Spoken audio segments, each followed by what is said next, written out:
Hello the internet, I am Taylor with Meeple Madness Review, where I give you open and honest reviews about some games that could be right for you. Today we're going to be talking about Scotland Yard. Now Scotland Yard is a deduction game for 3 to 6 players and takes about 45 minutes to play. The point of the game is to win, and if you are a member of Scotland Yard, you win by catching that elusive Mr.X. And now if you are Mr.X, then the point of the game is to outlast all of the bobbies and to make it through to the very end. So let's open up the box and see what's inside Scotland Yard. Now, first thing, we don't have a rulebook. Instead of the first thing being a rulebook, first thing is a board.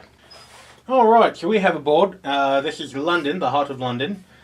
St. Paul's Cathedral. So you have all the landmarks and you have actually a fairly good representation of the layout of the streets as well.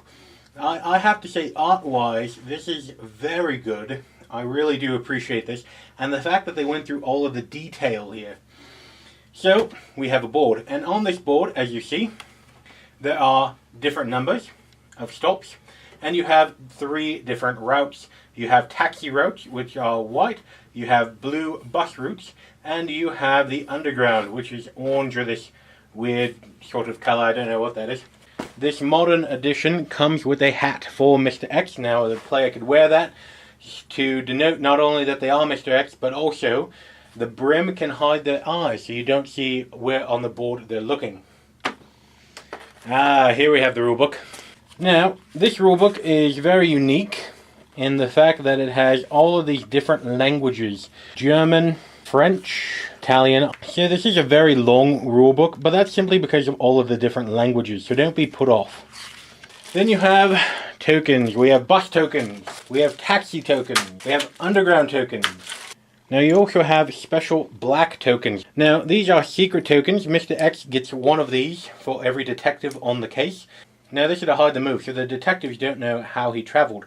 Now there are 2 times 2 tokens. Now that will allow him to move twice in a single round, but those are limited. Next you have player pawns. You have a black one for Mr.X, and you have a bunch more for the different detectives. Now what Mr.X does whenever they move is they write down the number of the stop that they are going to. And then they put a tile over it, whatever they use, the taxi, an underground, a bus, or a secret one, so to cover it up. So all the detectives see is how they moved. They do not see where they moved. Whenever you reach an oval one, or with a number with a circle around it, you reveal yourself if you are Mr.X. So the detectives have a sneak peek of where you are at that moment, so they can converge and trap him. But after that, it goes secret again, up until this round. And that continues until the end of the game, round 24. So that's everything that you get with Scotland Yard. Let's now figure out how to play this damn thing. Now you start off with these start tokens. You mix them all up and everyone picks one. And that determines start location.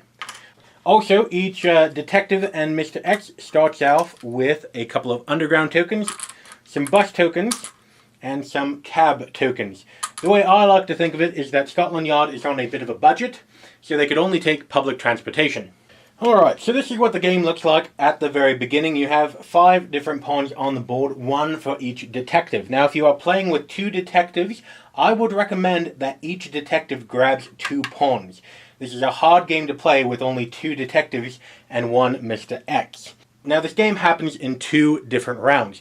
Mr.X moves and then everyone else moves. So, first things first, Mr.X goes. Now, you do not see on the board where Mr.X has begun.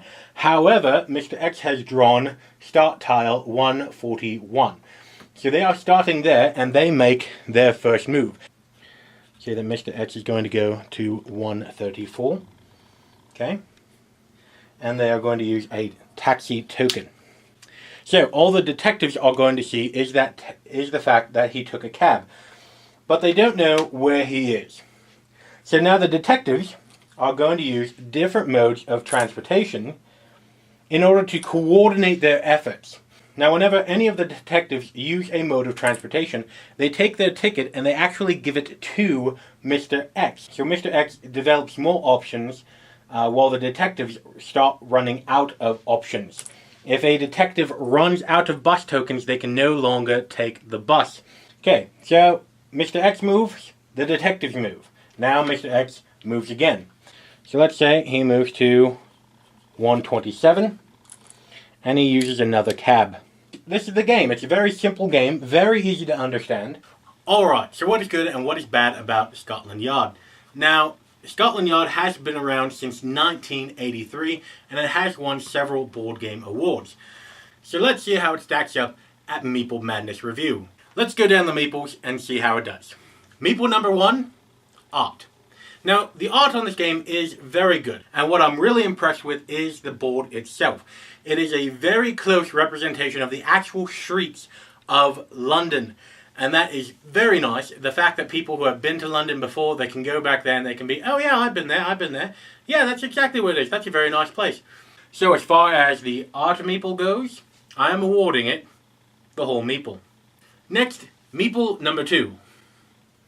Components. So are these components going to last a long time, and do they function how they are supposed to function? You do have fairly good components. The actual plastic pawns are going to last you a long time. The actual tokens that you use, the bus tokens, the taxi tokens, etc., those are decent cardboard. They're not fantastic. Everything else though, as far as component wise, it's going to hold up. And the fact that they even threw in a hat, I have not seen that in any other game, and it is a nice perk. And it is great for families who they can fight over not only who wants to wear the hat, but who wants to play Mr. X. So as far as components go, I'm awarding Scotland Yard the whole Meeple. Now, the big thing, the gameplay, the thing that costs 2 full Meeples. It is very simple. You have Mr. X goes, you have everyone else goes. There are a couple things that can be the problem with this. Since this is a semi-cooperative game, you have 2 different sides of the coin. You have Mr. X. Really, the game is more fun for Mr. X than it is for the detectives. Mr. X is really the person who's using their own brains against the brains of his fellows. So he can plot around and he can scheme and he can trick everybody and he can move. And so it's a blast for Mr. X. The problem with cooperative games or semi-cooperative games is that it is very easy for one person to take over the entire game. Scotland Yard does not do that. You need 2 people to take over the entire game. The first person is Mr. X doing his own thing. That's fine. Now, on the semi-cooperative side, the detective side, if you have one personality who is going to dominate the others, then it does not become fun. So the gameplay is slightly lacking there. However, it is solid, it's very simple, and it is easy to learn. So for the 2 possible Meeples that Scotland Yard could earn out of gameplay, I am awarding it 1 3/4 Meeple. Very solid gameplay. It just depends on the personalities of the players themselves. The it factor Meeple, the everything else Meeple, the price, the replayability, whether or not it's going to hold its own on your game shelf. Alright, now first things first, let's talk about price, since that is a key factor when you buy a new board game. A new copy of Scotland Yard, the newest edition, will cost you about $40 US. However, this type of game, that's semi-cooperative, under $50, it's a pretty good price. Next, let's talk about replayability. Now, replayability, it's going to be mixed. Everyone is going to want to try being Mr. X at least once.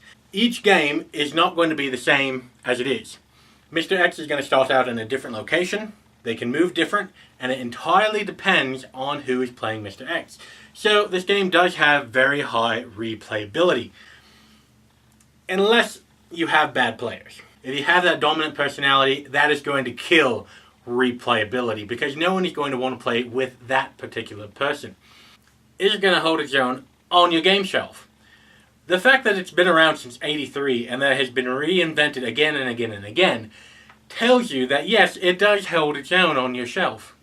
However, that being said, this is a game from 1983, and although it is a very solid game, there are plenty of deduction games that have come along that are newer, that have just eclipsed Scotland Yard, and that have just surpassed it. So as far as the everything else Meeple, I'm awarding Scotland Yard 3/4 of a Meeple.